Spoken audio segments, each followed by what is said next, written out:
Head over to miniaturemarket.com where they have thousands of board games at discounted prices like King of Tokyo Black Edition.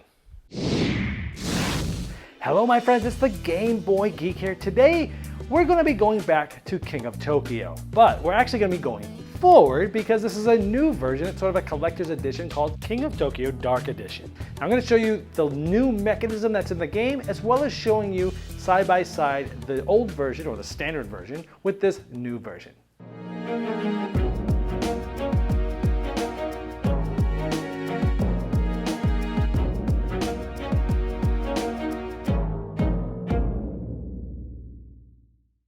King of Tokyo Dark Edition works similarly to the standard King of Tokyo, except for this one new mechanism called Wickedness. So I'm going to go over this new mechanism. If you want to learn how to play the regular King of Tokyo, there's a link in the description with my normal review where I go over that. Now over here is the new section and the new mechanism. So for every 3 ones that you roll, you can take your token, you get 1 of these depending on which monster you are, and you'll move up a certain amount. If you get 3 ones, you'll go +2 for every 3 ones that you roll. So you go up 2. If you get 3 twos, you'll go up 1. When you meet or go past the 3, 6, or 10, you'll get to look through this pile of abilities and select one from them, and you'll have that. For example, when you roll 3 ones or more, you'll gain an extra star, or gain 1 extra die roll each turn, or at the start of your turn gain a health, or at the start of your turn gain an energy. Now each of these tiles are double-sided, red on one side, green on the other. You can play all red, all green, or mix them up. The green one is a little bit more advanced. There's usually some more complicated things going on.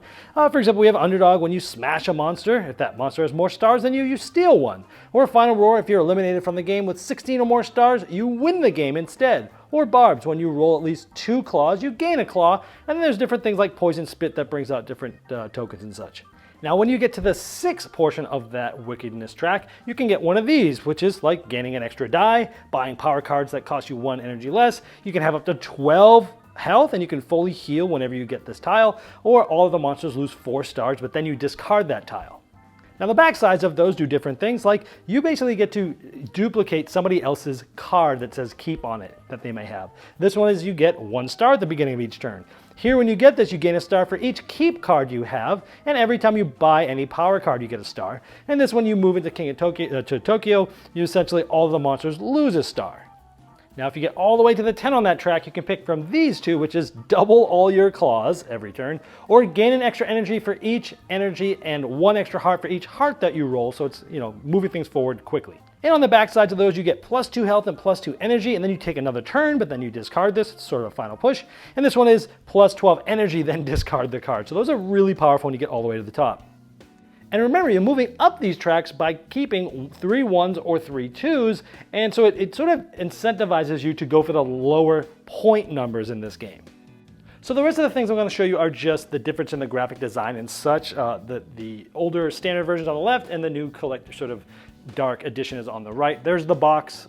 It's kind of interesting that there's no name on the front of the box. There is some on sort of the side here, right here, but on the front there's nothing there. It's kind of cool like that. And there are the 2 different boards, and the new one is actually a little bit bigger, as you can see, and obviously dark. All right, now here's the difference of my favorite character in the game, the King, because, well, it's my last name. All right, and the difference for Gigazor.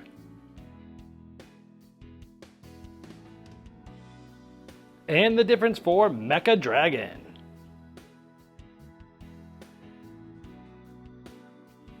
And the difference between Alienoid.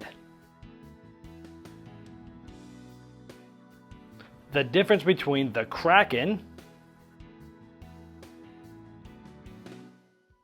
And the difference between Cyber Bunny. Now Cyber Bunny was in the 1st edition of King of Tokyo and was replaced by Cyber Kitty in the 2nd edition, but I still have the 1st edition ones as well.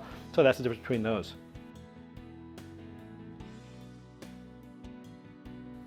And here's the difference of the dice colors. I just put 1 die of each of the different types here to show you. And here's the backs of the different cards, the original and the new version. I really like this new version look.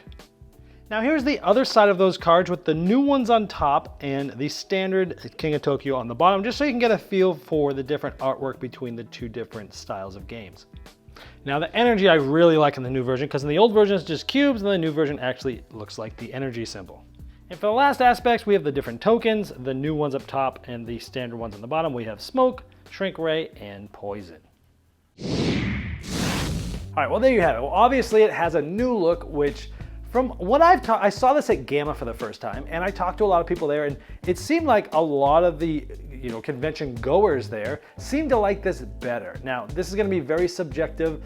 I personally actually like the brighter normal standard version better, but a lot of people I talked to like this darker version, but it's cool that it does have just sort of a different look and feel to it. But the best thing by far for me in this is that wickedness mechanism. The fact that you're getting to choose the special ability that you want for that current game state. So you can basically pick up the one that you want, you look at the game, you see what's going on, you use the one that's best for that time. You can use all red, all green, or mix them together. And I love that this really does change the game because you're now much more motivated to go after 1s and 2s as opposed to just, brushing them off and always just going for 3s or other things, because now those are actually great. When you get those abilities, it can really help you out each game. So it really balances things out for me for this, and I love this mechanism. It's pretty much it. The board's bigger, sure, the colors are different, the tokens are cool, things like that. But that main mechanism is pretty much it for me. I love that. On the negative side of things, it is about $10 more MSRP than the standard King of Tokyo. So that's something to think about. It is a little bit more because it is sort of a collector's edition. Some of the things are bigger, like the board I showed you. And that wickedness mechanism that I love, those powers will not be in any future standard versions of King of Tokyo. I talked to the publisher about this and asked them this specifically, and they said, no, this is just only for this sort of collector's dark edition. So if you like that mechanism, you want to use it, and you like the colors, then this is the one to get. Now, if you don't have King of Tokyo, I think this is the one to get because you can now, use that new mechanism and such, and it's, it's got the cool look too. But if you already have King of Tokyo, do you need to go out and buy this one? That's going to be up to you. For me, the answer is no. Like, I wouldn't just go out and buy a new version just for that new mechanism, but maybe if I could sell my standard one, and then it's not that much to buy the new one, then maybe I would consider that. But that's just me.